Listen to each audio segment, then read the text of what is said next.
Trivia question, no? Let's go. Pag na-answer niyo yan, lilibre ko kayo.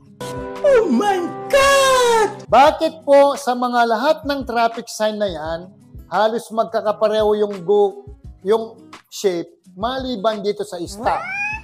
Okay? Ano pong dahilan? Bakit iba yung shape? Ma'am? Ano sa palagay mo? Okay, sir? Ano sa palagay mo? How? Hold on, bro. How? Di ka mapalagay? So, ganito po yon, no? You take notes. Kasi po, kapag ginawang bilog si stop, malilito tayo.